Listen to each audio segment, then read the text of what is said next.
देवा भाऊ, चालतो का सोनं लुटायले? कुठे आहे रे सोनं? ह्या गावात एक भूत बंगला आहे, तिथं खूप सोनं आहे म्हणता. का रे, मग भूताईनं आपल्याला पकडलं तर? अरे आपण इतके दलिंदर आहे, मांजरनं आपला रस्ता काटला तर तिचा पुढे जाऊन ऍक्सिडेंट होतो, तर हे भूत काय करतील आपल्याला? चाल मग आपण सोनं लुटून वावर घेऊ. का रे, वावर काबा घ्यायचा आहे रे तुला? अरे ते माझी आयटम नाही का, तिचा पप्पा म्हणतो वावर पाहिजे तरच मी तुला मुलगी देईन. देवा भाऊ, तू बी सोड ना, तू का लागलाय तिच्या नांदी? चाल आपण जाता भूत बंगल्यामध्ये.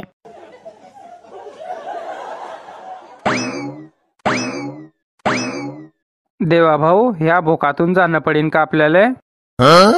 ह्या भोकातून जाणं पडीन तेव्हाच आपल्याला सोनं भेटीन. देवा भाऊ, पण मजा येतोय भोकातून जायले. खरंच रे, लय भारी वाटतंय रे वासा भोकातून जायले.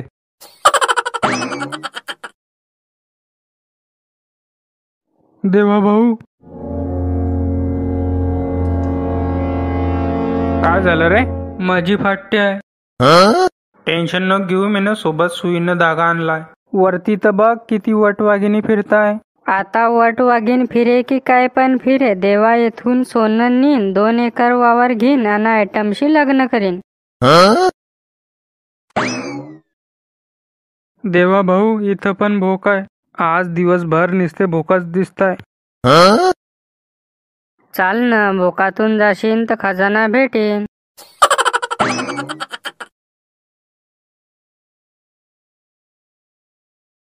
तुम्ही दोघं काय करता इथं? का रे, तू बोलला का? नाही तर तू बोलला का? तू कोण आहे? समोर आहे आमच्या. अगोदर तुम्ही सांगा, तुम्ही इथं का आले? आम्ही सोनं घ्यायला आले इथं. कोण ठेवला इथं सोनं? तुझ्या मायनं की तुझ्या बापानं? तू कोण आहे? समोर आहे आमच्या. तुम्हाला कोण सांगितलं की सोनं आहे इथं? गावातल्या लोकांना सांगलं की भूत बंगल्यामध्ये सोनं आहे. तू कोण आहे? समोर आहे आमच्या. मी समोर येईन तुमच्या, पण तुम्हाला 3 प्रश्नाचे उत्तर देणे पडतील. कोणते 3 प्रश्न? विचार ना मग. एका गधीच्या 7 खेपा, सांग गधीच्या किती खेपा? मी नाही आहे गधीचा, तू आहे गधीची. मी खुश झाली, पहिला प्रश्न समजून गेला तू. दुसरा प्रश्न, जर तुझ्या मामानं तुला मुलगी नाही दिली तर तू काय करणार?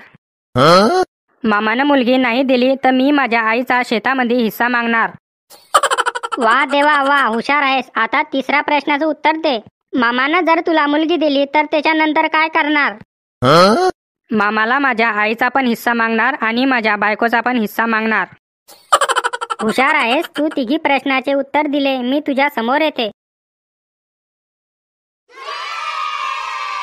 तू कोण आहेस? मी चुडेलची मुलगी आहे. माझे आई वडील जर आले तर तुम्हाला काटून खाऊन जातील. तुम्ही प्लीज इथून चालले जा. नाही, मी जाणार नाही. असा जाईन तर सोनं घेऊन जाईन. तुम्हाला लास्ट टाइम सांगते, तुम्ही जा इथून, नाही तर माझे आई बाबा तुम्हाला खाऊन जातील. देवा भाऊ, जाऊ दे, चाल इथून. अरे तू घाबरू नको ना रे, मी आहे तुझ्या सोबत. नाही भाऊ, ते काटून खाऊन जातील. नाही, आम्ही जाऊ तर सोनं घेऊनच जाऊ इथून. ओम क्लीम क्लीम फट स्वाहा.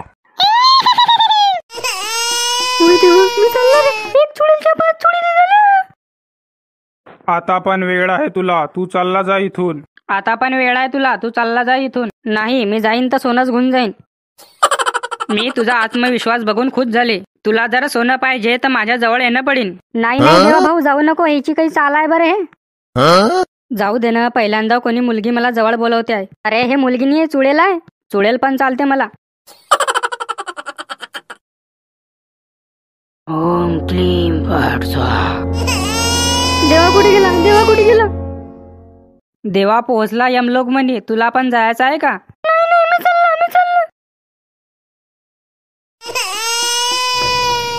कशाचा आवाज येत होता बेटा? कोण आलं होतं? बाबा, एक मुलगा आला होता आपल्या गुफामध्ये. काय? कोण आला होता? देवा नावाचा मुलगा आला होता. कुठे आहे तो?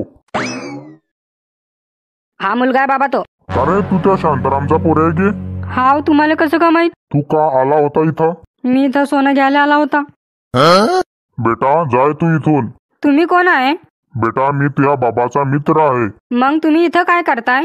बेटा माझ्यावर लोकांचं कर्ज झालं होतं म्हणून मी इथं राहतो. म्हणजे तुम्ही भूत नाही आहे? अरे बेटा भूतगीत असं काही नाही असत, हे सर्व अंधविश्वास असते. मग इथं सोनं नाही आहे. अरे बाबा हे साधारण घर आहे, आम्ही इथं लोकायले घाबरून सण्या राहतो. बेटा तू जा इथून आणि हे गोष्ट कोणालाच सांगू नको गावामध्ये. झाकली मूठ 1.25 लाखाची ठेवजो, नाही तर ते हरामखोर आम्हाला इथं शोधायला येतील. तू जर शांतारामचा मुलगा नाही असता तर तुला आम्ही मारून टाकलं असतं. जाय बेटा इथून, फक्त कोणाला काही सांगू नको, खुश राहा. मित्रांनो, भूत वगैरे असं काही नाही असत. तुम्हाला हा व्हिडिओ आवडला असेल तर प्लीज चॅनलला सबस्क्राईब करा आणि आपल्या मित्राला हा व्हिडिओ शेअर करा.